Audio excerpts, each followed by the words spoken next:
안녕하세요. 조남규입니다. 이제 5월달이 되었네요.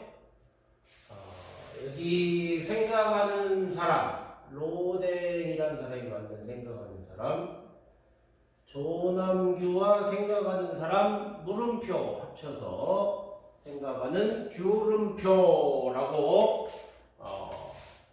우리 내 둘째 딸내미가 이렇게 만들어줬어요.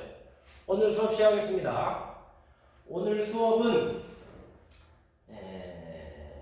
차별과 혐오로 본 역사입니다.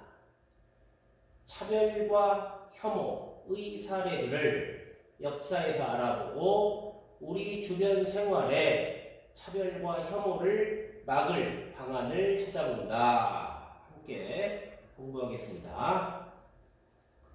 자, 첫 번째 주제는 중세 유럽의 카톨릭에서 마녀 사냥을 했던 이 그림 보세요. 여자를 이렇게 사다리에다 묶어가지고 불타는 데다가 집어서 산채로 화형을 시키고 있는 겁니다. 왜? 너는 마녀야. 이거죠. 자, 이 내용을 먼저 알아보겠습니다. 중세 유럽에서 마녀는 어떤 사람이냐? 악마와 계약을 맺고 악마로부터 힘과 능력을 부여받는 대신에 악마가 원하는 대로 일해야 한다. 예비 마녀는 치마를 벗고 십자가에 궁둥이를 든 채 십자가를 모욕하는 거죠. 큰 소리로 나는 악마를 섬기며 숭배한다 라고 맹세를 한댄다. 그런 다음에 악마의 엉덩이에 입을 맞추고 피로 계약서를 쓰고 서명을 한다. 또 악마는 마녀가 제대로 일을 하면 황금과 돈을 선물로 주지만 더 이상 쓸모가 없어지면 그 선물들을 말똥이나 종이 쪼가리로 만들어 버린다. 악마와의 계약은 강제로 이루어진 것이 아니라 마녀 스스로 원했거나 달콤한 유혹에 빠진 것이므로 조금이라도 동정할 필요가 없다. 이것이 중세 유럽 카톨릭의 생각이었습니다. 그 사람들은 어떻게 생각했느냐? 마녀들은 날아가거나 기분을 좋게 만드는 연고를 만드는데 이 연고를 몸에 바르면 육신은 집에 머문 채 영혼만의 여행이 가능하다. 이 연고는 어떻게 만드느냐? 뭘로 만드느냐? 어린아이의 살을 갈아서 짠 것, 들양귀비, 유대인 교회에서 뗀 돌가루, 흰 동말풀, 미나리 종류의 유독식물에서 채취한 기름, 뱀 혓바닥, 들쥐 피 이런 걸 섞어서 간다고요. 이거 완전 어디 만화영화에서 보던 거죠? 이게 지금 만화영화에서 본 이야기가 사실이었네요. 이 사람들이 생각한 마녀는 성욕을 참지 못하고 악마와 짝짓기를 하는데 악마는 생명체를 창조할 수 없으므로 마녀는 임신을 하지 않고 따라서 악마와의 육체적 관계를 해도 표시가 나지 않는다. 또 악마의 파티에 참여한 마녀, 마귀들, 참가자들끼리 남자, 여자, 동물 가리지 않고 관계를 가져서 마녀에게서 태어난 아이는 대부분 기형이거나 불구이거나 못생긴 아이다. 이러면은 기형이나 불구 애를 낳으면은 마녀로 몰리겠군요. 심지어 못생긴 아이를 낳아도. 마녀들은 자기들만의 모임을 갖는데 이 모임을 사바트라고 하고 마녀들은 모임에 참석하기 위해서 빗자루를 타고 굴뚝이나 창문 밖으로 빠져나가고 사람들이 알아차리지 못하도록 염소, 고양이, 닭, 개 등으로 변신하기도 하는데 이 마녀들의 모임에서는 만찬이 벌어지고 어린아이 고기가 별식이고 아주 특별한 맛있는 반찬이고 음식이고 식사가 끝나면 원을 이루어 춤을 추고 마녀들은 악마의 항문에 입을 맞춰서 충성을 확인하고 온갖 음란한 짓을 하다가 새벽에 동이 틀 때면 아마 닭 우는 소리에 꽃기요 하면은 부랴부랴 흩어진다. 이렇게 마녀를 생각했습니다. 그래서 마녀를 고문을 하는데 마녀를 잡아들이면 어떻게 고문을 하냐면은 마녀 혐의자의 옷을 모두 벗기고 고문 도구로 위협한 뒤 채찍질과 손가락 조르기를 하고 사다리 모양의 고문대에 눕혀서 손 둘, 발 둘, 4개의 가지입니다. 사지를 사방으로 끌어당기는데 이때 이렇게 고문을 당해서 자백을 해도 이 자백은 재판 기록에 고문에 의하지 않은 자백이라고 적힙니다. 이건 고문으로 쳐주지도 않는다 이런 말입니다. 제대로 된 마녀의 고문, 손톱, 발톱의 쐐기를 박고 빼고 불에 달군 쇠로 겨드랑이 등 연약한 부위를 지지고 불에 달군 쇠구두를 신기고 망치로 그 쇠구두를 박살내고 가시 의자에 앉히고 그 의자 밑에다가 불 피우기 등 잔혹한 고문을 동원해서 자백을 받아냅니다. 이 정도 고문하면은 그냥 나래도 그래 나 마녀 맞아 차라리 나 빨리 죽여 이러지 않겠어요?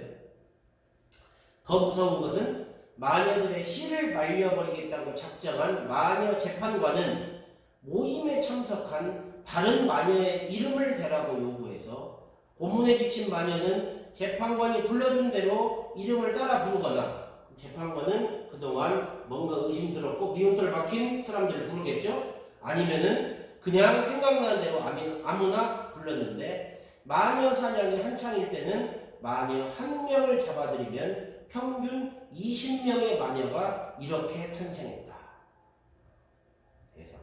이게 지금 사람이 살고 있는 때 일어난 일이에요. 그러면 누가 마녀로 지목이 되느냐? 마녀로 지목되는 사람들은 일단 대다수가 여성이었다.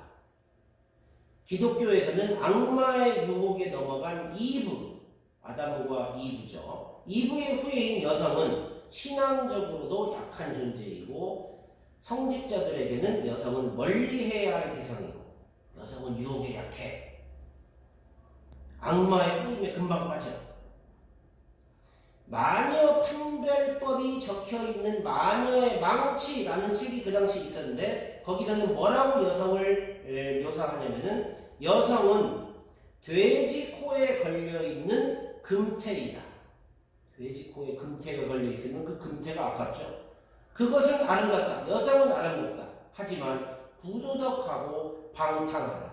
그래서 여성은 육체적으로 더 외설스럽고 음란한 것이 분명하다. 여성은 마녀이고 창녀다. 이건 여자들 다 죽이자는 말인가요?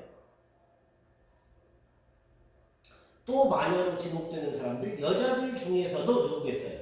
직업적으로는 점쟁이, 산파. 산파는 지금은 산부인과에서 애를 낳는데 그 당시에는 산파라고 해서 애를 낳을 때 도와주는 여자, 아주머니나 할머니입니다. 산파, 요리사, 민간요법 치료사. 의술이 발달하지 않았으니까 민간요법으로 이럴 때는 쑥을 다려 먹으면 좋아 이런 거죠. 민간요법 치료사가 많았다. 요리사와 민간요법 치료사는 특히 전염병이 돌 때 의심받기 제격이었다.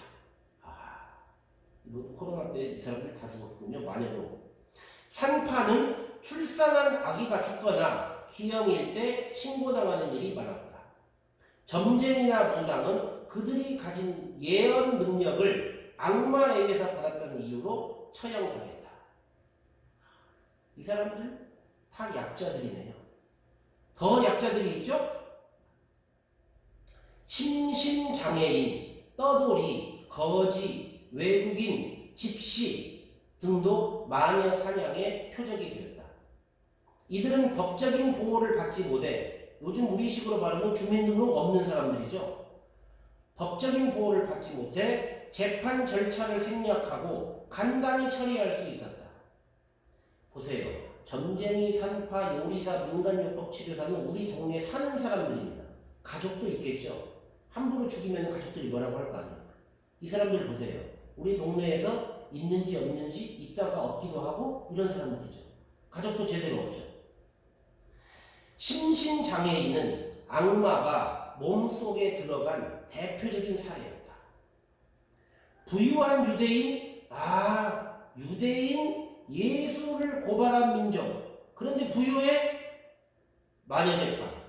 마녀로 확정되어서 화형에 처해지면 마녀의 재산은 고스란히 신고한 사람의 것이 되었다.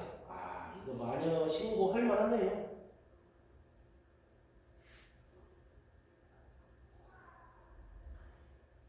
이 마녀 사냥이 한창일 때가 언제냐면은 1300년대 후반부터 1400년대, 500년대, 1400, 1500년대, 그러니까 15세기, 16세기, 그때입니다. 그때 페스트라는 쥐가 옮기는 전염병이 전 유럽을 휩쓸어가지고 유럽 인구의 3분의 1이 죽었다고 하죠. 그리고 수십 년간, 이때가 15세기, 16세기인데요. 그때 지구 전체가 소간빙기, 그래가지고 전체적으로 저온 현상이었어요. 그래서 흉작이 계속되었습니다. 그러니 경제 위기. 그러면 농민 반란 바로 이어지죠. 부패한 카톨릭에 저항하는 신교, 지금의 교회죠. 카톨릭은 성당이고, 그 다음에 신교, 프로테스탄트는 이 프로테스탄트라는 뜻 자체가 저항자 이런 뜻입니다. 프로테스탄트는 지금의 교회입니다. 이 부패한 카톨릭에 저항하는 신교가 확산되어서 종교 전쟁이 끊이지 않을 때, 아주 유명하죠. 농민 반란이 여기저기서 일어날 때, 바로 그런 때 마녀 사냥이 가장 한창이고 절정에 달았다는 거예요. 그렇죠. 멀쩡하게 가만히 있는데 갑자기 지나가는 저 여자를 보고 마녀야 이러진 않죠.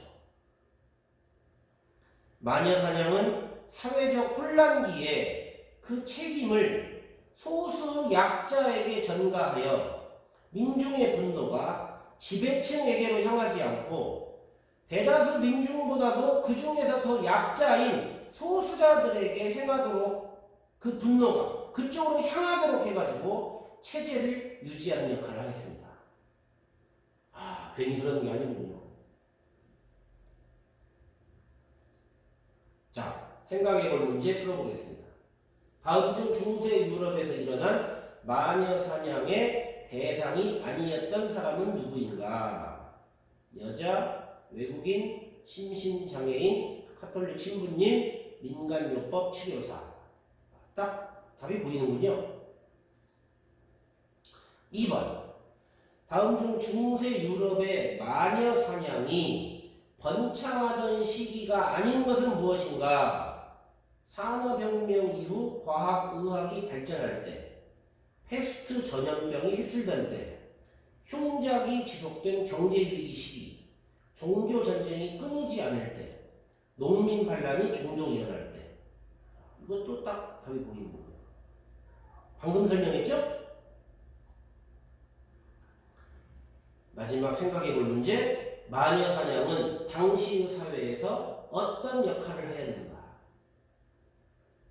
멀쩡한 사람을 차별하고 혐오하는 거죠. 그 사회에서 그때 마녀 사냥을 해가지고 그 사회가 어떤 문제가 해결됐나요? 자, 뭔가 생각이 나요? 지금 빨리 동영상 중단, 중지 하고 뭘 찾아? 설문지, 구글 설문지 찾아가지고 얼른 써보세요. 마녀 사냥은 당시 사회에서 어떤 역할을 하였는가? 생각나는 거 얼른 써보세요. 중지하고 자, 넘어갑니다. 두 번째 차별과 혐오. 일본 관동 대지진 당시에 조선인 학살. 이게 1923년입니다. 우리나라 일제시대, 일본의 식민지일 때 1910년에 식민지 됐고 1919년에 3.1운동이 일어나서 일본이 깜짝 놀랐죠. 그런데 그로부터 4년 뒤인 1923년 관동 대지진, 관동 지방이 어디냐면요, 일본 전체의 본슈, 이 본주죠. 본토의 오른쪽 아래, 여기가 지금 도쿄가 있고 요코하마가 있는 일본의 가장 중심지, 우리나라로 말하면은 수도권입니다. 서울, 인천이 있는 바로 이 관동 지방에 대지진이 일어났습니다. 언제? 1923년에. 1923년 9월 1일 일본 관동 지방에 리히터 규모 7.9에서 8.4의 강력한 지진이 3차례 연속 발생했습니다. 건물, 집, 나무들은 춤을 추듯이 쓰러졌고 도로 붕괴, 다리 끊어지고 모든 것이 순식간에 무너지고 가족 챙길 시간도 없고 나라도 빠져나오면 천만다행인데, 그런데 가정과 음식점의 화덕, 그러니까 음식 만들려고 만든 불이죠. 화덕에서 시작된 불이 쏟아지는 목재를 먹이로 삼아가지고 불길이 거세지고, 이날따라 바람도 시시각각 변하고 엄청 세게 바람이 불고, 불은 시간당 800m로 번져서 도시 전체, 도쿄, 요코하마가 화염에 휩싸이고 안전지대로 피신한 사람들은 무너진 건물과 폐기물 더미 속에서 불타고 있을 가족을 떠올리면서 발만 동동 부를 뿐이었는데, 얼마 뒤에 화염은 그들마저도 삼켜버렸다. 그 당시 기록입니다. 도쿄에서, 지금 우리 서울, 한국으로 말하면 서울입니다. 일본의 수도 도쿄에서 무너진 목조 가옥만 4만여 채, 벽돌 건물의 85% 무너지고 석조 건물 84% 무너지고 철근 콘크리트 건물만 8%가 무너졌습니다. 1000만 관동 인구 중에서, 우리식으로 말하면 수도권 1000만 중에서, 그래서 그 중에서 이재민 집 떠나가지고 떠들어다니는 사람만 310만 명, 14만 명 이상이 사망하고 3만 7천 명이 실종되었습니다. 불과 13초간의 지진으로 관동 지역은 그야말로 초토화되었습니다. 그리고 그 지진 발생 이후 3일 동안 무려 1700여 번이나 여진, 그 뒤에서 으르렁으르렁 하는 여진이 계속되었습니다. 이때 일주일 동안 발생한 지진 횟수가 그 전 3년간 일어난 지진을 모두 합친 것보다 많았습니다. 죽은 사람이 어쩔 수 없지만 살아있는 사람이요, 또 그릉그릉 바닥이 흔들리면 얼마나 무서웠겠어요.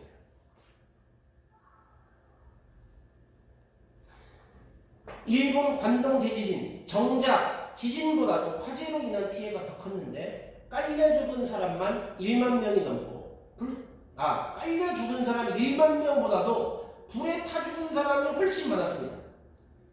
불난 곳만 해도 136개, 도쿄에, 그 다음에 군부대에 40개, 요코하마에 60개, 알려지지 않은 것도 많고, 특정 지역에서 큰 불이 번진 게 아니라 모든 지방에서, 모든 곳에서 동시에 발생했습니다. 대부분 화로가 불씨였습니다. 밥을 지을 때 화로를 사용했는데 집과 음식점은 대부분 나무로 지은 목조에서 불이 잘 붙었고, 지진이 발생한 지 2시간이 못 되어서 도시 전체가 불에 휩싸였습니다. 혼조구에 있는 육군 피복 야적장은 피난민으로 북적거리는데, 거기서만 4만 명이 열기 때문에 뜨거운 열기에 떼죽음을 당하는 참사가 벌어졌습니다. 가장 많이 피해를 본 것은 수도 도쿄. 사망자, 실종자의 75%가 도쿄에서 죽었습니다. 도시 3분의 2가 완전히 불탔습니다. 시내를 가로지는 다리는 묘고쿠바시 하나를 제외하고 모두 무너졌고, 두 번째로 피해가 심한 곳은 요코하마, 우리로 말하면 인천이죠. 대형 건물이 무너져서 압사한 사람, 깔려 죽은 사람이 수천 명이고, 해군의 증유, 기름 탱크가 폭발해가지고 대화재가 나고, 지방에서 수학여행을 왔던 여학생 200여 명이 그 자리에서 몰살당하게 됐습니다.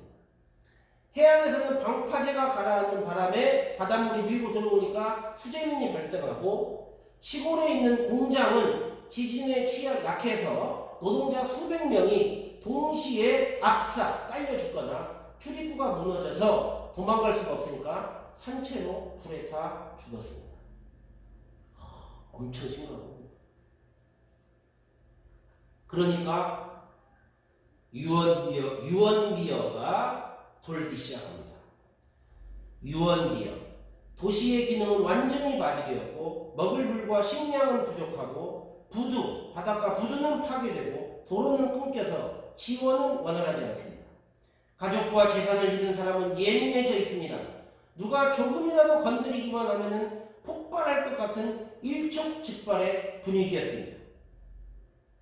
일촉, 한번 건드리기만 하면은 바로 뻥 터지는 거죠. 민심이 요동치면서 정부를 향하여 물과 음식을 달라고 외치는 사람들의 원성이 더욱 높아져 갔습니다. 이때 유언비어가 떠돌기 시작합니다. 대지진이 일어난 그 당일에 퍼진 유언비어의 골자는, 핵심은 뭐냐면은 형무소를 탈옥한 죄수들이 폭동을 일으킨다. 사회주의자들이 불순한 행동을 한다. 그리고 불령선인들의 폭동과 방화. 이 불령선인은요, 이 선인이 조선인의 조자 뺀 선인이에요. 조선인. 조생징하는 생징입니다. 생징. 불령은 한자어인데 말뜻 그대로 하면은 굳세지 않은, 단단하지 않은 조생징. 뭐가 단단하지 않아요? 일본에 대한 충성심이 약한, 뭔가 불순한, 불량한 그러한 조선인을 그 당시에 불령선인이라고 불렀습니다. 이중 불령선인과 관련된, 조선인과 관련된 소문은 도쿄 전역에 폭탄을 투척하고 일본인을 습격하며 우물에 독약을 탔다. 누가? 이 불령선인, 조선인이. 사회주의자나 죄수와 관련한 유언비어는 그 다음날 연기처럼 사라지고 조선인과 관련된 소문들은 더욱 확대되고 그 내용도 더욱 사실적으로 살이 붙기 시작합니다. 그 유언비어를 보겠습니다. 조선인 약 200명이 가나가와현 대라오산 방면에 있는 불악에서 살상, 약탈, 방화 등을 자행하며 점차 도쿄 방면으로 이동하고 있다. 조선인 30명이 화재로 소란한 틈을 타서 옷감을 강탈하고 점원을 폭행했다. 신원미상, 누구인지 알 수 없는 신원미상의 조생진이 다이너마이트, 뇌관, 도화선을 가지고 있다가 체포됐다. 요코하마 방면으로 습격해온 조선인 약 2,000명이 총포와 도검을 휴대하고, 엄청나군요. 이미 롯교 철교를 통과했다. 육군은 롯고강 언덕에 기관총을 설치했고 조선인이 입경, 수도로 요코하마에서 우리로 말하면 인천 쪽에서 서울로 들어오는 거죠. 조선인이 도쿄로 들어오는 입경을 막으려고 제향 군인, 그 다음에 청년 단원들을 총출동해서 군대와 함께 힘을 합쳐서 조선인을 막고 있다. 이거 전부 사실이 아닙니다. 그런데 이런 유언비어가 들어왔어요. 그 당시에 그 일본인 학생들이 쓴 일기에 이렇게 되어 있습니다. 관음상 있는 곳, 이 불교 쪽이죠. 관음보살. 관음상 있는 곳까지 도망을 했는데 불령선인들이 소동을 일으켰다. 날이 밝자 불령선인이 온다고 하여 모두 건너편 언덕으로 올라갔다. 조선인이 혼교구에 들어와 불을 지른다는 것을 듣고 나는 이제 죽나보다 라고 생각했다. 조선인에게 죽을 바에는 차라리 혀를 깨물고 죽자고 사람들이 결의를 했다. 보세요. 실제로 본 사람은 아무도 없습니다. 그런데 이렇게 심각하게 개개인의 지금 결단까지 하고 있잖아요. 이것은 그 당시에 군부대에 군부대에 접수된 무선통신 내용인데요. 9월 1일 오후 8시 28분 불령선인이 방화를 해서 불을 질러서 요코하마 전 시내가 불바다이다. 사상자가 몇 명인지 아직 모른다.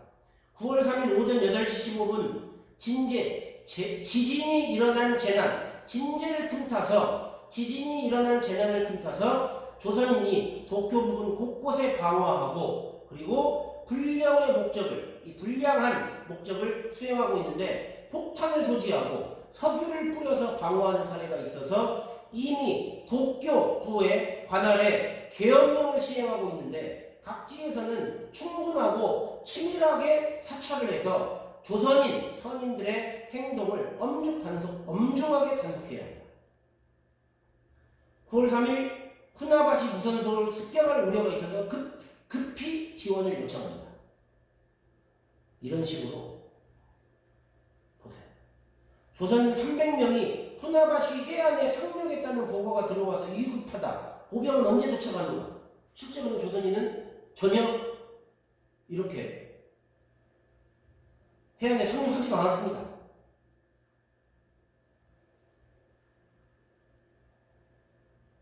이 유언비어는 그 당시 우리나라의 일본 총독부의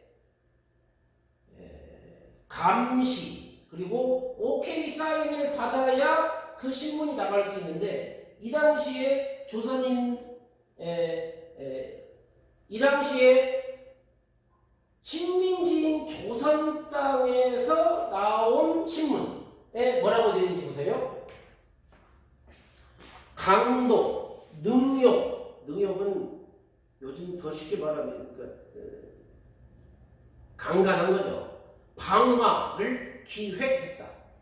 불량 조선인의 폭동은 여사 이와 같다. 그런데 질서는 회복되고 인심은 전연 안정. 조선인이 이렇게 못된 짓 했는데 다 정리됐습니다. 라고 지금 지진이 일어난 지 10일 뒤에 이야기하고 있는 거예요. 저 내용 보세요. 복전, 이 복전입니다. 복전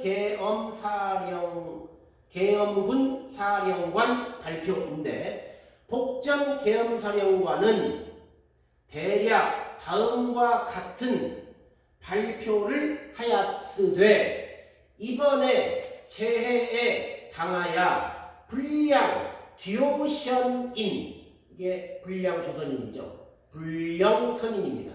불량한 듀오션인의 폭동에 대하여 여러 가지로 선전되었는 바 진제 아까 말한 지진이 일어난 재난 진제 당초에 3355에 불량 듀오션인이 폭동을 한 것은 사실이니 즉 횡빈 이 횡빈이 욕구함합니다.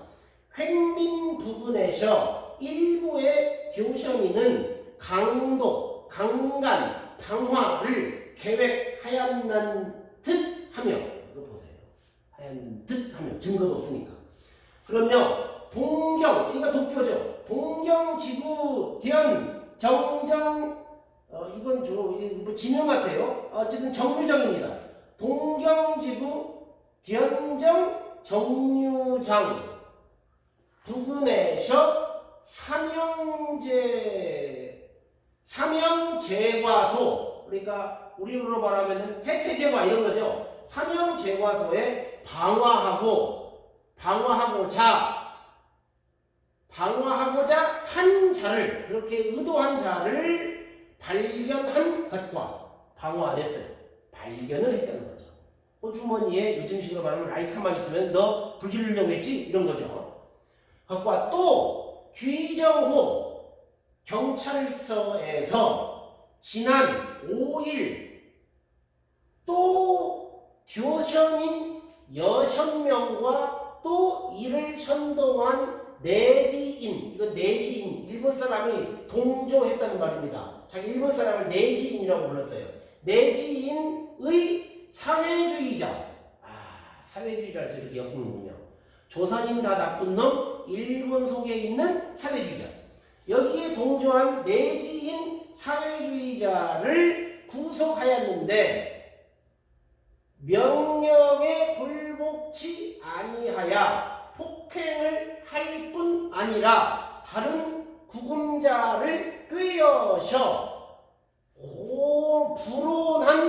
불온한 행동을 한 일이 있었으나 군대와 경찰관의 힘으로 불량 듀오션인 일파의 폭동은 전연히 완전히 진정되었고 동경, 도교와 횡빈, 요코하마의 질서는 회복돼야 인심은 전혀 안정이 되었다. 이렇게 말합니다. 다시 잘 보세요. 실제로 불 지른 사람 없습니다. 실제로 강도 강간한 사람 없습니다. 실제로 폭행한 사람 없습니다. 그런데 의심만으로 다 잡아들이면서 큰일 난 것처럼 하고 그리고 질서가 안정되었다 라고 진술을 하고 있죠. 그러면 그 당시에 일본 정부는 어떤 상황이었느냐? 관동 대지진이 발생할 당시에 일본은 정권 교체 중이었는데요. 1923년 8월 24일, 9월 1일 날 관동 대지진이 일어났습니다. 그런데 6일, 7일 전에 수상 가토 도모사부루가 병으로 갑자기 사망하자 후임 수상인 야마모토 곤베가 지명이 되었는데, 그런데 이 수상이 자기 그러면은 이제 장관들을 지명해야 되는데 인선 작업이 누구 장관 누구 어디 장관 누구 하세요라고 인선 작업이 더디어져서 늦어져서 지진이 발생할 때까지 9월 1일에도 그걸 책임질 장관들이 없었다. 그래서 대지진이 일어났을 때는 임시 내각인데 이 임시 내각이 감당하기에는 너무나 큰 국가 재난이었고 이 혼란을 틈타 어떤 일이 일어날지 모른다는 불안감으로 국가 수뇌부, 최고 지도부는 초조해했다. 또한 대지진이 일어나기 전부터 유럽 국가에서는 1차 세계대전이죠. 전쟁 후 전후 복구가 어느 정도 마무리되어서 이제 일본의 호황기가, 그래서 이 1차 세계대전 끝나고 유럽에서 전부 물자들 필요하니까 일본에서도 만들어주고 그다음에 미국에서 만들어줘가지고 일본과 미국이 덕을 봤죠. 이 경제적 호황기가 점점 끝나고 있고, 그러니까 그동안 유럽에다가 팔아넘겼던 과잉 생산된 경사, 실과 그 다음에 생사, 이것은 비단실입니다. 비단실의 가격이 폭락하고 선박산업도 이제 수출이 끊기니까 배가 움직일 일이 없죠. 선박산업도 갑자기 위축되면서 주가는 하락하고 경제가 안 좋아집니다. 임금 삭감과 대량 해고에 맞서 이렇게 경제가 안 좋아지니까 어떻게 돼요? 임금 떨어지고 해고되는 거죠. 노동조합이 나 임금 삭감하지 마라, 해고하지 마라고 전투적으로 변해가기 시작하는데 1917년 러시아 혁명의 영향으로 일본 사회주의 동맹이 결성되고 1922년에는 천황제의 폐지를 주장하는 일본 공산당이 비밀리에 결성되어서 학생, 지식인, 노동자의 호응을 얻고 있었습니다. 다른 한편으로는 민주주의에 입각한 서양식 대의 민주주의, 유럽이나 미국처럼 해라. 일본은 그 당시에 껍질만 민주주의였고 내용은 완전히 천황 독재였습니다. 입법, 행정, 사법 이 나눠져 있는 게 삼권 분립이죠. 그런데 법을 누가 정하냐? 천황이 정합니다. 행정 누가 하냐? 천황이 합니다. 사법, 천황의 허가를 받아서 사법을 합니다. 결국 천황이 다 가지고 있는 거죠. 껍질만 삼권 분립이었습니다. 그러니 이 천황에 기대어서 민중유에 군림하는 일본의 강요, 군부, 그 다음에 귀족원에 대항하는 목소리가 커지고 급진주의를 표방하는, 주장하는 잡지, 신문들이 창간되기 시작했고 기존의 신문들도 정부를 비판하는 소리를 드높이고 있었습니다.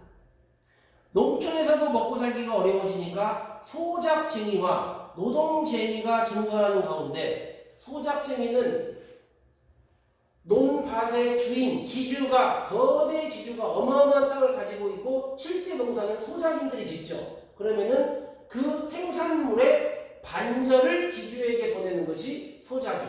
그게 소작묘 이런 거죠.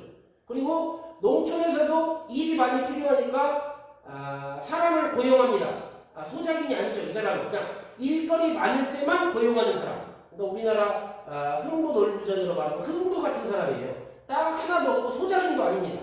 그냥 놀고 있다가 일 필요하면 가가지고 일당 받고 일하는 그런 사람들이 노동자, 농촌 노동자가 되는 거죠. 농촌에서 소작쟁이, 노동쟁이가 증가합니다. 그래서 1922년에는 일본 농민조합이 결성되어서 거대한 압력 집단으로 성장합니다. 여성들도 새로운 신부인협회를 결성해서 부인들, 여자들의 참정권을 거세게 요구하고 있었습니다. 그래서 기득권층에게 여러모로 불리한 상황에서 갑자기 뭐가 터진 거예요? 관동 대지진이 터진 거죠. 그런데 이것을 감당하려니 지금 내각이 구성도 안 되어 있고 수상만 혼자 덜렁 있는 거죠.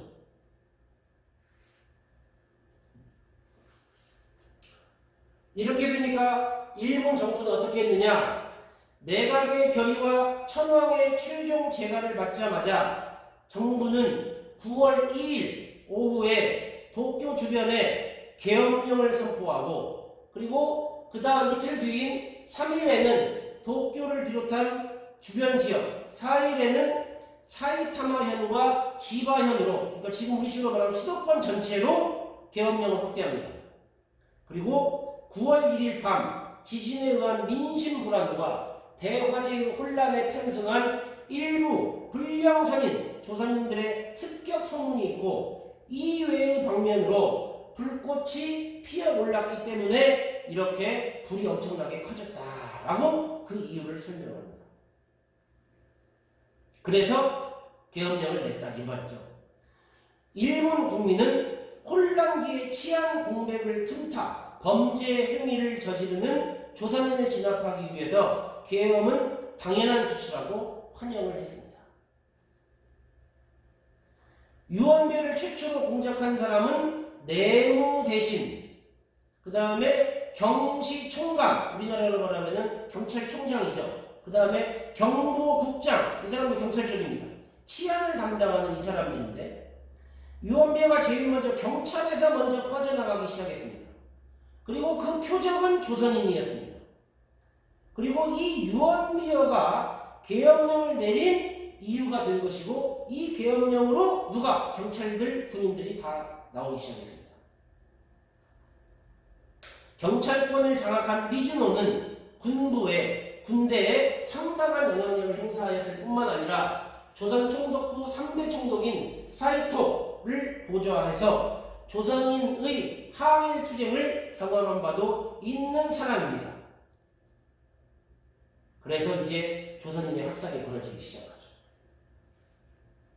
오후 2시 가메이도에 도착하자 피난민들이 홍수처럼 넘쳐났는데, 군대 장교는 기차의 안팎을 조사하며 조선인들을 골라서 모두 열차 밖으로 끌고 나와서 칼날과 총검을 사용하여 조선인들을 죽였고, 그 모습을 본 일본인 피난민들은 원수 조선인을 모두 죽여라 만세 하면서 환호성을 터뜨리고, 그리고 우리 연대, 이거 지금 이 군 부대예요. 우리 연대는 그날 저녁부터 밤중까지 피해 잔치를 벌이며 조선인을 사냥했다. 이게 지금 제정신입니까?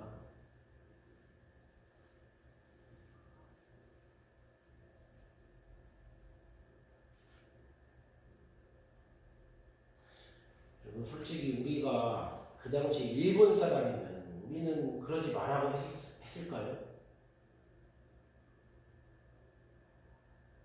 심각한 문제입니다. 사람이 불안해지면은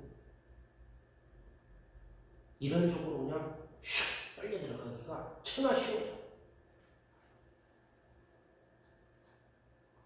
계속 이어서 조선인 학살입니다. 일본인과 외양, 바깥의 모양이 비슷한 조선인을 어떻게 구별하냐? 가장 쉽게 구별하는 방법이 일본어.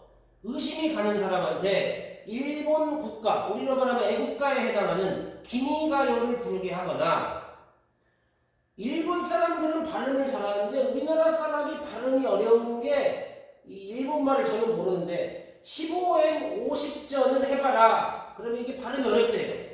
그래서 이거 서투르다. 그러면은 그냥 바로 너 조선인이지. 이 과정에서 발음이 어눌한 일본인과 중국인도 많이 잡혔는데, 이 역시 변명할 사이도 없이 그 자리에서 죽임을 당했습니다. 일본에 온 지 얼마 안 된 조선인들은 대부분 일본어가 서툴렀습니다. 학살 장면은 차마 눈뜨고 보지 못할 만큼 처참했고 부모와 자식을 잃은 증오심, 그 증오심이 어디로 간 거예요? 조선인을 향하여 집단적으로 표출이 됩니다. 지옥보다도 더 지옥 같은 이승, 현재의 삶이 펼쳐집니다. 조선인이 들어야 무조건 죽이고 여자 어린아이 가리지 않고 2살 된 아기도 죽이고 그리고 이 죽음의 제전에 참여하는 사람이 많아질수록 그 수법이 잔인해지고 강가에서 조선인이 발견되면 일단 강물에 빠뜨렸다가 갈고리로 건져 올리는데 건져 올릴 때마다 돌을 던지고 창으로 또 찌르고 석탄 공장에서 발견되면은 코크스 불 이것은 굉장히 굉장히 석탄 중에서도 화력이 엄청 좋고 연탄 만드는 그 석탄은 굉장히 화력이 떨어지고요. 코크스는 제철 공장 쪽이에요. 코크스 불 속에 산채로 집어넣는다. 철도와 차도에 눕혀서 손발을 잡고 기차나 트럭으로 치어 죽이고 벌거벗겨진 채 음부를 난자당한 조선인 여인의 시신이 부지기수였다. 이게 지금 아랫도리가 벗겨진 채 조선인 시신에 쌓여있는 모습입니다. 경찰서 안에서조차 학살이 자행됩니다. 각 경찰서 유치장에는 수상한 조선인으로 분류된 사람들이 수감 중이었는데 지금 일본의 자경단 이게 스스로 자자에다가 이게 경찰하는 그런 경이에요. 스스로 자기를 지킨다고 하는 이 자체 무장 조직 일본 사람들 무장 조직이 조선인을 그냥 보는 대로 죽이니까 조선 사람이 심지어 경찰서에 스스로 들어가요. 경찰서에 들어가면 죽이진 않겠지. 그런데 이 일본 자경단이 경찰서를 포위해서 조선인을 내놓으라고 함성을 지르면 겁을 먹은 일본인 경찰서장과 순사 경찰들이 도망가 버리고 유치장에서 끌려나온 조선인들이 경찰서 마당에서 무참하게 살해당했는데 이러한 일이 여기저기서 다 벌어졌습니다. 사이토 조선 총독은 조선 사람은 2명만 죽었다고 했지만 아무도 믿지 않았고 이 일본인 자경단이 명령에 따라서 체계적으로 사람을 다 모아가지고 몇 사람인지 세고 재판을 해가지고 사형에 하는 게 아니라 그냥 닥치는 대로 죽여서 자기들도 몇 명을 죽였는지도 모릅니다. 일본의 사법상은 232명이 죽었다고 하고 일본의 극우 조폭이죠. 흑룡회는 722명이 죽었다고 하고 역사학자 요시노 사쿠조는 2700명이 넘게 죽었다고 하고 이제 동포 유문반은 2600명이 넘게 죽었다고 하고 그리고 우리나라 임시정부의 독립신문은 6661명이 조선 사람이 죽었다, 희생됐다라고 집계했습니다. 일본 역사 교과서도 수천 명이라고 쓰고 있어요. 당시 조선 총독부는 내선일체, 이 내가 아까 제가 말한 일본, 내지, 자기 나라 본토, 일본 땅이 내고 선은 조선입니다. 일본과 조선이 한 몸뚱이다가 내선일체죠. 조선 총독부는 내선일체를 강조하면서 일본과 조선이 한 몸뚱인데 지금 일본이 큰 피해를 받잖아요. 그러니까 관동 대지진의 피해 수습을 위해서 위문품 및 의연금, 돈을 모집을 했는데 여기에 친일파가 앞장서서 백미, 우산, 단무지, 보리차, 그 다음에 의류.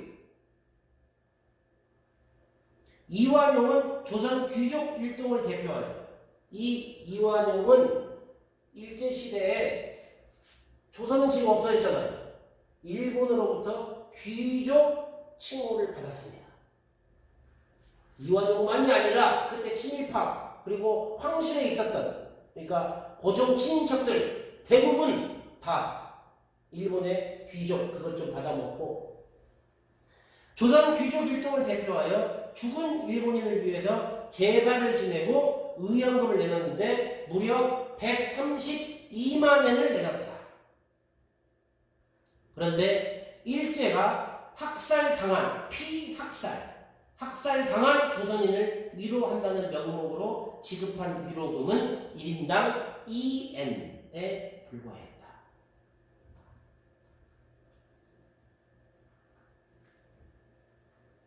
자, 생각해볼 문제 4번입니다. 아까 유럽의 마녀 사냥, 유럽의 어떤 상황에서 마녀 사냥이 막 올라갔죠?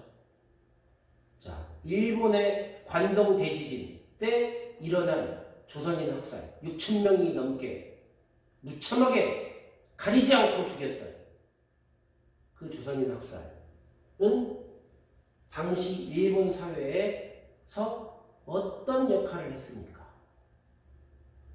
조선인에 대한 사회주의자에 대한 차별과 혐오를 통해서 일본 지배층은 위기를 넘기는. 자, 잠시 동영상 중지 하고 얼른 쓰세요. 구글 설문지 보고. 자, 이제 세 번째 주제로 넘어갑니다. 코로나 바이러스에서 나타난 혐오와 차별. 아, 오타가 났군요. 혐오와인데 혐오화라고 했네요. 이번 코로나 바이러스에서 저는 이 말이 제일 마음에 들었습니다. 각 사업장, 기관, 학교 등은 아파도 나온다라는 문화를 아프면 쉰다로 바뀔 수 있도록 근무 형태나 근무 여건을 개선해야 한다. 3월 16일 정은경 질병관리본부장의 정례 브리핑에서 했던 말입니다. 자, 코로나 바이러스에서 나타난 혐오와 차별.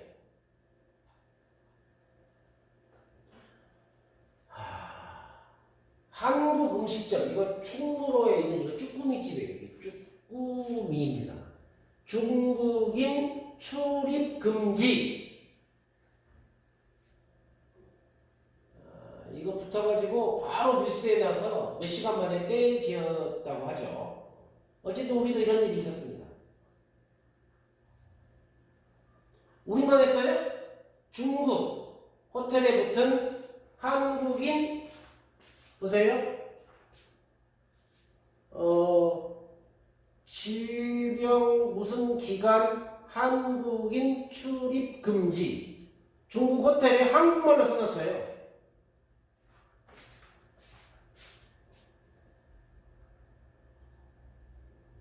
일본, 제가 일본말 못 읽는데요. 이게 아마 코로나일 거예요. 아마 코로나 예방을 위하여 코로나 예방을 위하여 중국인 불교 수입, 한국인 입점 금지. 들어오지 말란 말이에요. 이 점포에 들어오지 마라.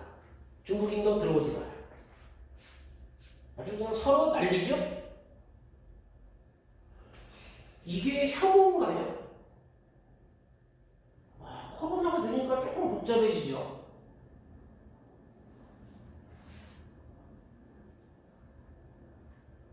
반크, 발런티어 에이전시 네트워크 업 코리아를 겁니다. 한국의 자원봉사자들인데 어떤 자원봉사자냐면은 사이버 민간 외교사절단, 한국을 전 세계에 알리고자 하는, 특히 독도 문제 알리는데 앞장섰던 그 반크가 코로나19 사태 확산 속에 전 세계에 확산되는 아시아인 인종차별에 반대하는 글로벌 전 지구적인 캠페인에 착수했는데, 반크에서는 뭐라고 했냐면, 이 반크에서는 아우슈비츠, 독일의 유태인 학살하던 곳이죠. 아우슈비츠 비극도 시작은 혐오, 유대인 혐오로 시작했고, 홀로코스트 이것도 학살하는 유대인 학살입니다. 홀로코스트와 같은 나치의 전쟁 범죄도 그 시작은 인종차별이었다. 나치, 독일이 게르만족 최고, 게르만족 제일 우수해 라고 하면서 다른 민족, 특히 제일 약한 유대민족 죽인 것이 홀로코스트. 코로나19로 인한 세계 곳곳의 인종차별과 인종혐오 범죄를 막지 못하면 제2의 홀로코스트 비극이 인류 앞에 다시 올 수 있다 라고 경고를 했습니다. 이어서 중국에서 발생한 신종 전염병인 코로나 바이러스가 아시아인 인종차별과 혐오로 확산이 되고 있다. 미국이죠. 미국과 유럽 등에서 중국인은 물론이고 한국인, 일본인, 동남아시아인 등 아시아인 전체를 차별하거나 증오하는 현상이 발생하고 있다.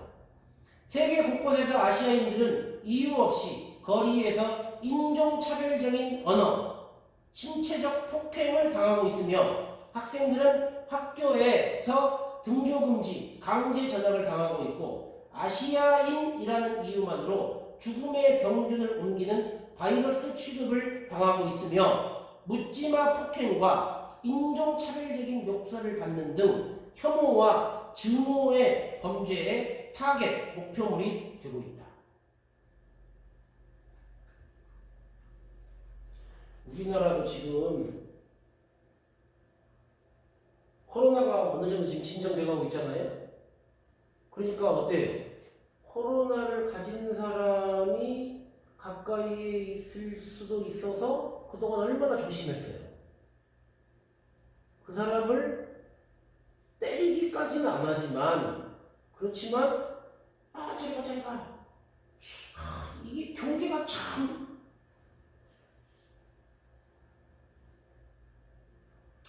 뉴욕에서 중국계 여성이 폭행을 당했는데요. 지난달 2일, 3월 2일 미국 뉴욕 맨하튼 차이나타운 그랜드 스트리트 전철역에서 한 미국 남성이 마스크를 쓴 아시아계 여성을 병자, 보세요.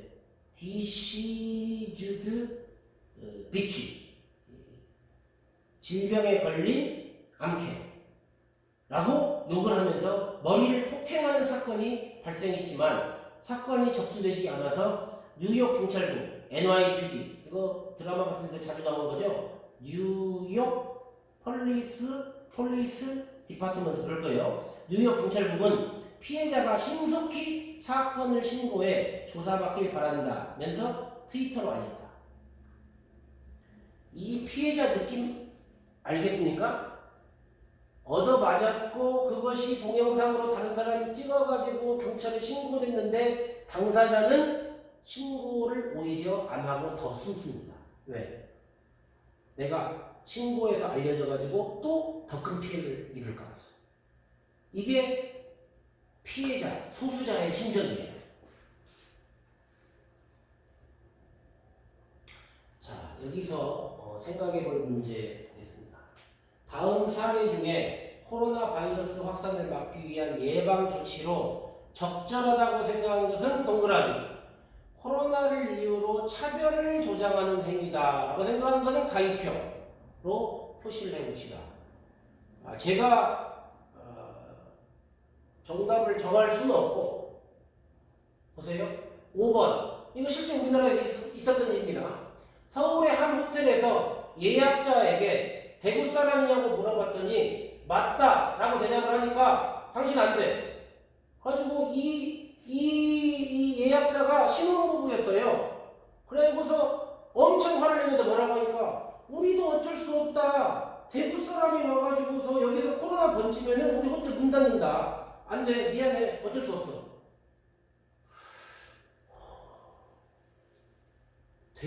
내가 대구 사람이면 얼마나 이게 원통하겠어요. 나 코로나 안 걸렸다고. 아니야. 난 미안해. 믿을 수 없어. 자, 이거 코로나 확산을 막기 위한 예방 조치로 볼 수 있나요? 아니면은 코로나를 이유로 차별을 조장하는 행위인가요? 이런데 어떻게 해야죠? 6번. 아까 봤죠? 한국 식당에서는 중국인 전부 들어오지 마. 중국 호텔에는 한국인 들어오지 마. 일본 식당에서는 중국, 한국인 들어오지 마. 만에 하나 있을지 모르는 전염을 막기 위해서 일체 금지시켜. 이게 예방조치야, 차별이야. 그럼 예방도 하면서 차별을 안 하려면 어떻게 해야 할까요? 7번. 3월 2일 런던에서 싱가포르 유학생 조너선 목씨에게 런던 사람 서너 명이 코로나 바이러스, 저놈 코로나 바이러스라고 말하면서 폭행을 했다.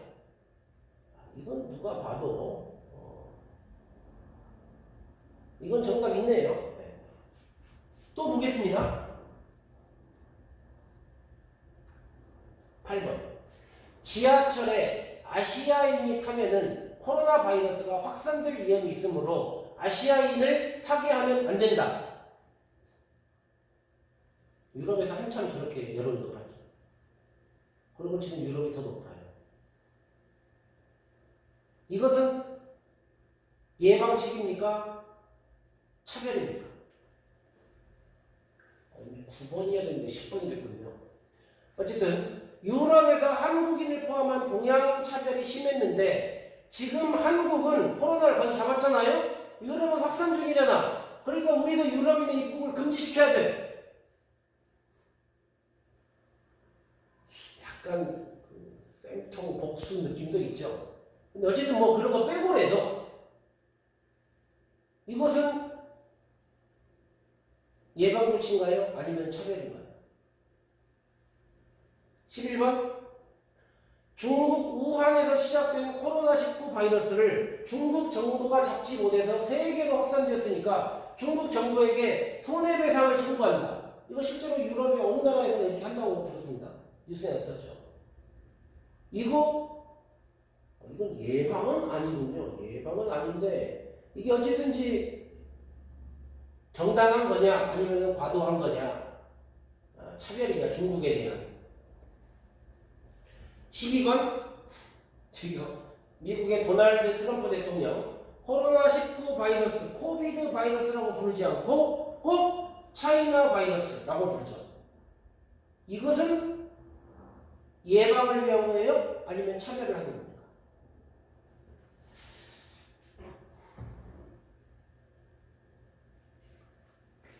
보세요. 혐오와 차별을 하면 안 된다라고 그냥 쉽게 생각을 합니다. 중세 유럽에 마녀 사냥이 있었어요. 아유, 그 사람들 그것들 미쳤구만. 아유, 그럼 안 되지. 자, 일본 1923년 관동 대지진 때 조선인을 학살했습니다. 아유, 그것들 말도 안 되는 짓을 했어. 혐오와 차별이야. 그런데 막상 내가 그 속에 있는 일본 사람이냐, 그리고 지금 코로나 상황을 보니까 어디까지는 예방이고 어디서부터는 혐오와 차별인지 구별하기가 쉽지 않죠.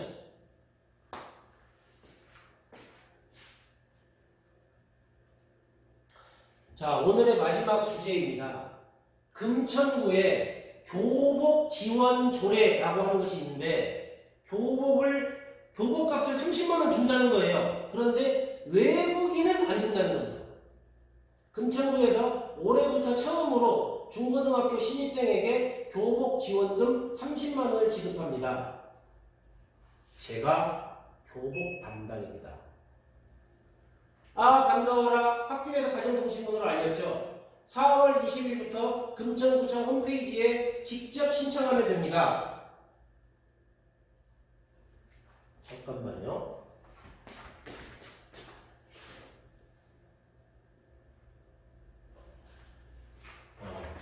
녹화가 또 끊어졌나 하고 깜짝 놀랐어. 교복 구입비 지원. 청소년들의 설레는 시작을 금천구가 응원합니다. 1인당 30만 원. 그래서 제가 좋다고 어떻게 했어요? 학교에서 신입생들에게 가정통신문을 알렸습니다. 4월 20일 지지난 월요일입니다. 4월 20일부터 금천구청 홈페이지에 직접 신청하시면 됩니다. 그랬는데 어느 학부모로부터 1학년 담임쌤한테 전화가 왔습니다. 안 된대요. 왜요? 외국인이라 안 된대요. 우리도 세금 다 냈는데. 정말요? 학교에 점심 급식은 그런 거 안 따졌는데 알아볼게요. 그러고 그 담임선생님이 저한테 연락을 했죠. 제가 교복 담당. 그래서 제가 금천구청 담당자한테 전화했습니다. 그랬더니 그 금천구청 담당자가 한 대답이에요. 왜 안 줘요? 제가 물었더니 2018년 12월에 제정된 금천구 교복지원조례 제3조의 교복지원금의 지원 대상은 금천구의 주민등록을 두고 있고 교복을 입는 중고등학교에 입학 또는 전입한 학생으로 한다라고 되어 있답니다. 외국인 국적자는 한국에 주민등록이 안 되어 있고 주민번호가 없어서 안 됩니다. 죄송합니다. 아니 학교에 오게 하면서 이렇게 학교에 차별을 당하게 하면 어떻게 해요? 죄송합니다. 그건 제가 할 수 있는 일이 아니에요. 구청장님한테 이야기해보세요. 저 엄청 열받아서 이 조례 누가 만들었어요? 따졌죠. 좀 이따가 나옵니다. 그래서 여기저기 찾아보니까 안산시는 똑같은 교복 지원 조례가 있는데 거기는 보세요. 두 번째 줄 안산시의 주민등록을 두고 있는 자인데 괄호 열고 외국인 학생은 외국인 사실증명 등록지가 안산시로 되어 있는 경우면 외국인도 준다 이 말입니다. 그러니까 한국 사람한테는 주민등록증이 있고 외국인 국적자에게는 외국인 사실증명 카드 같은 게 있나 봐요. 혹은 그 종이가 있든지 거기에 주소가 안산시라고 되어 있으면은 외국인 국적자한테도 준다. 그래서 제가 그냥 당당하게 따졌죠. 이 금천구의 교복 지원 조례를 제정한 금천구 의회 이 조례는 그러니까 구에서는 구가 한 나라라면은 의회가 국회 같은 거고 조례가 법 같은 거죠. 금천구에서 만든 법입니다. 금천구법. 조례를 제정한 금천구 의회의 행정제경위원장 이분 성함이 권땡땡이신데요. 하여간 그분에게 전화를 해서 또 제가 했습니다. 근데 이분은 훌륭하신 분이더라고요. 저희가 조례를 만들 때 외국인에게 안 주려고 생각했던 것은 아니에요. 미처 외국인 국적자까지는 생각을 못하고 금천구에 살고 있는 사람한테 준다. 금천구 돈으로 하니까 세금도 적은데 우리. 그래서 금천구에 주민등록을 둔자라고 했는데 그 생각 못했습니다. 6월달에 고치도록 해볼게요. 라고 했는데요. 제가 이분 개인을 못 믿는다거나 이분이 말만 그런다고 하는 게 아니라 사실은 저도 마찬가지죠. 저도 금천구청에서 이렇게 올 때 금천구청에서 이야기해줬어요. 뭐라고? 금천구에 주민등록을 둔 자 이렇게. 당연히 되겠지 다. 그런데 생각 못했죠.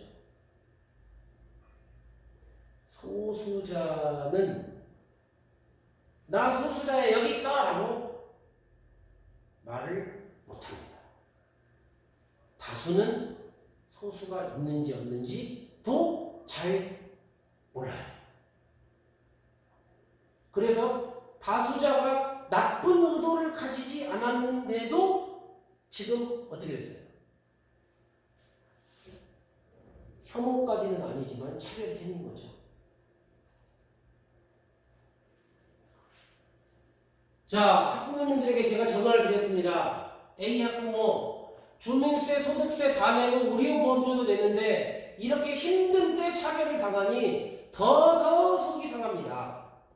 B 학부모, 우리 아니가 아니라 아이입니다. 우리 아이 7살에 한국 와서 유치원부터 다니기 시작했는데 이런 일 처음입니다. 이 이야기 들었을 때 갑자기 아이가 말이 없었어요.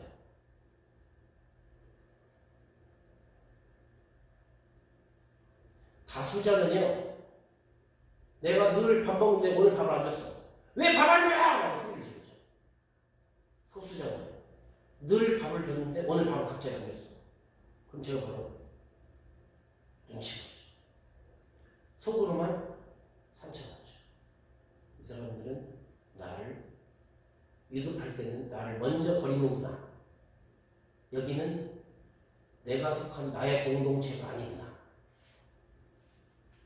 시 학부모, 어려울 때는 불러다 일시키고 말만 동포라고 부르면서 이럴 때는 외국인이라고 차별하는 게 말이 되나요? 저 정말 이 아버님이신데요, 제가 할 말이 없고 제가 부끄러워 죽는 줄 알았습니다. D 학부모, 경기도는 외국인에게 코로나 재난지원금 주는데 서울은 안 주고. 이것도 문제더라고요, 보니까. 지금 경기도는 이 재난지원금 경기도에 사는 외국인들에게도 다 줍니다. 근데 서울은 안 줘요. 교복지원금도 경기도에 있는 안산시는 주는데 금천구는 안 주네요. 요 이교사 1학년 담임선생님, 학교에서는 친환경 무상급식도 차별 안 하고 누구에게나 다 주는데 이런 데서 차별하면서 아이들 가슴에 상처 주고 그러놓고는 차별하면 안 된다라고 우리가 백날 가르치는 뭔 소용이 있느냐.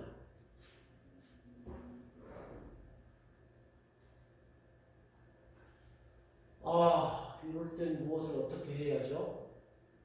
그냥 그 금천구 의회 행정재경위원장님이 고쳐줄 때까지 기다리면 되나요? 근데 그분이 바빠서 잊어버리면, 그분이 바꾸려고 했는데 반대가 생기면 어떻게 하죠? 답답해 하기만 해야 하나요? 우리 딸이 만들어준 규름표, 조남규 물음표. 어떻게 하겠습니까? 제안 1. 금천구의 외국인 국적자에게도 교복 지원금이 지급되도록 아까 말한 그 교복 지원조례 개정을 요구합니다. 우리가 요구한다고 그게 바뀐다는 보장이 있나요? 보세요. 금천구에는 또 다른 조례가 있는데 금천구 주민참여자치 기본조례가 있습니다.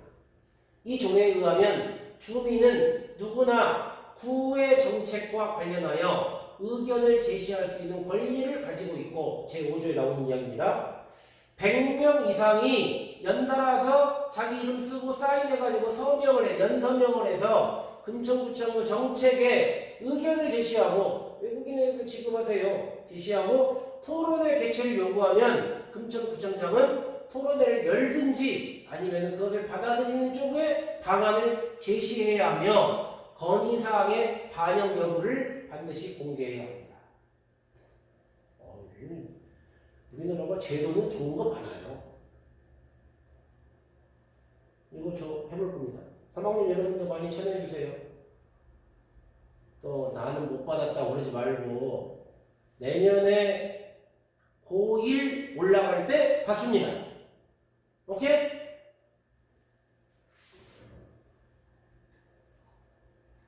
두 번째, 국가인권위원회에 금천구의 교복 지원에서 외국인 국적자를 제외함으로써 차별이 발생했다고 시정 권고를 요구합니다.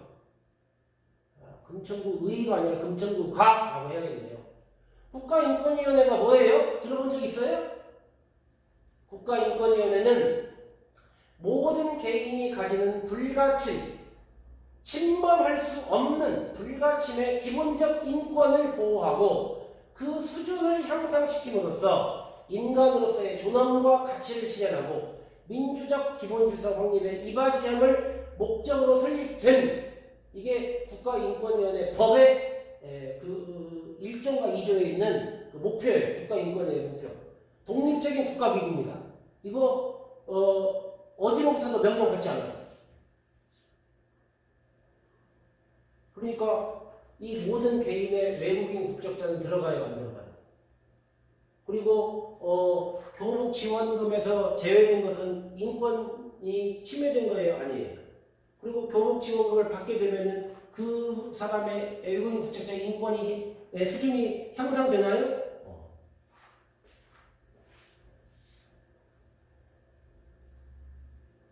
그동안 국가인권위원회에서는 이런 정책 개정을 해당 관청에게 권고해서 상당수가 실현되었습니다.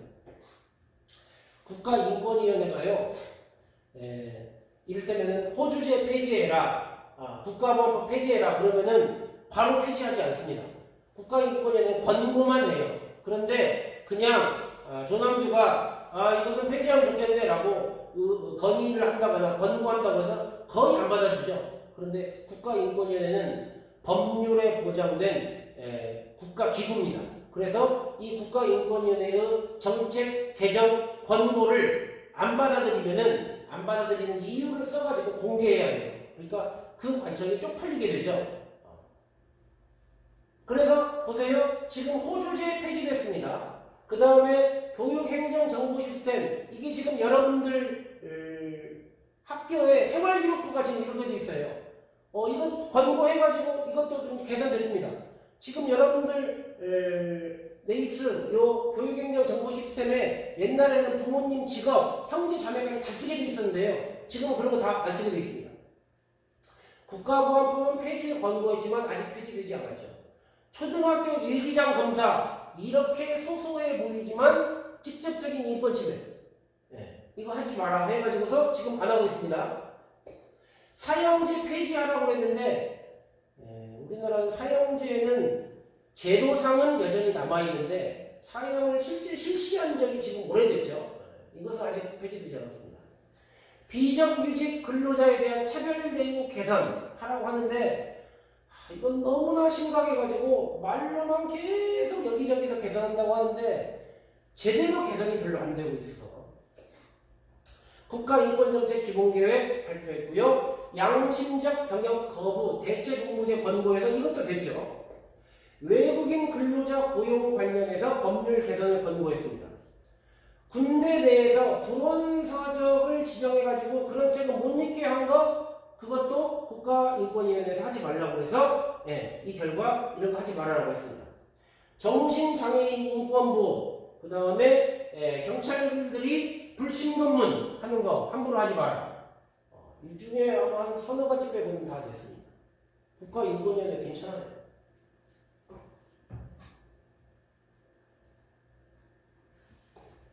국가인권위원회에서 하는 일 구체적으로 보세요. 국가기관이나 지방자치단체, 학교 등 공공기관으로부터 공공기관이 헌법이 보장하는 인권을 침해하고 차별행위를 하면은 국가인권위원회에 전화를 걸어도 되고 편지를 보내도 되고 이메일을 써도 되고 직접 방문해도 됩니다.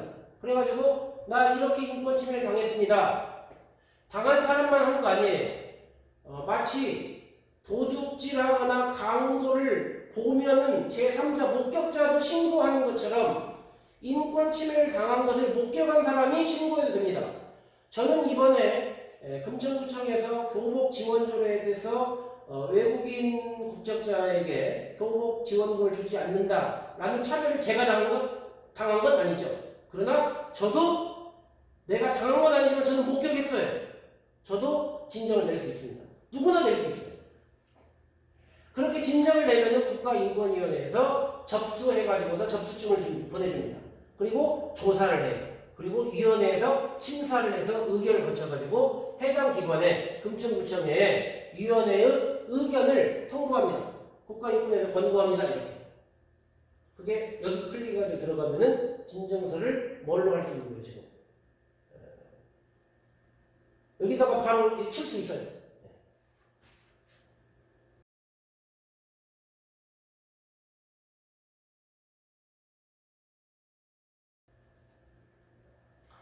자, 이제 거의 끝물 마지막입니다. 생각해볼 문제. 외국인 국적자이기 때문에 당하는 차별이 무엇이 있는지 조사하고 써보자. 오늘 여기서는 주로 금천구에서 교복 지원조례에서 제외됐다, 지급 대상에서 제외됐다가 있었고, 그 다음에 경기도는 주는데 서울은 재난기본지원금 안 준댄다. 외국인 국적자에게는. 이것만 얘기가 나왔는데요. 또 다른 무엇이 있는지 한번 알아보세요. 인터넷에도 찾아보고요. 주변에도 한번 알아보십시오.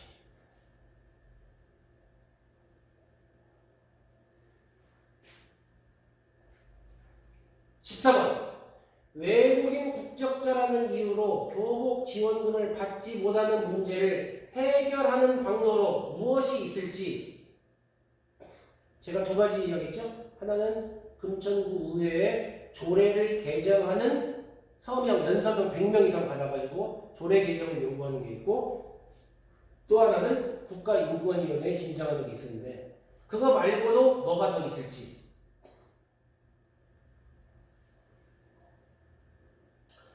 제도를 바꾸는 것도 큰 일이긴 한데요. 그것을 당한 사람을 이렇게 잘 위로해주고, 우리는 함께, 나는 네 편이야, 우린 한 편이야, 이런 마음을 주는 것도 굉장히 중요합니다. 마지막 문제로 넘어갑니다.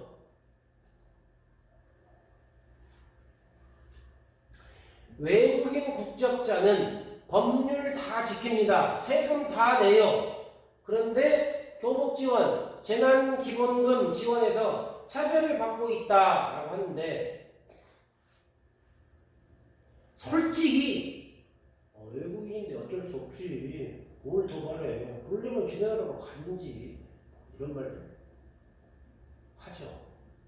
들어도 받고. 아니야, 그러면 안 되지.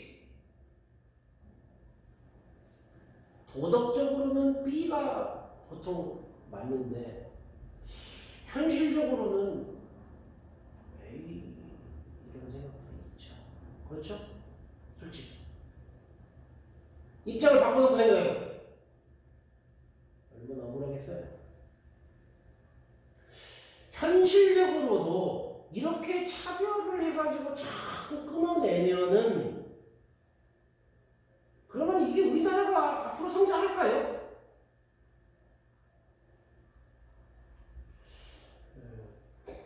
어떤 문제가 발생했을 때 해결 방안이 도덕적으로만 옳으면은 그냥 다들 말로만 박수치고 속으로는 따라가지 않습니다. 그런데 야, 길게 보고, 현실적으로 봐도 길게 보고 멀리 보면은 이게 차라리 더 나아, 이러면은 사람들이 움직이죠.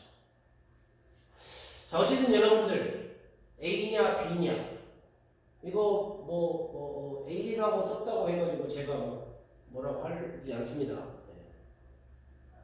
자기 의견을 정하고 그 이유를 써주세요. 자, 오늘 수업은 여기까지입니다. 수고하셨습니다. 안녕. 생각하는 규름표.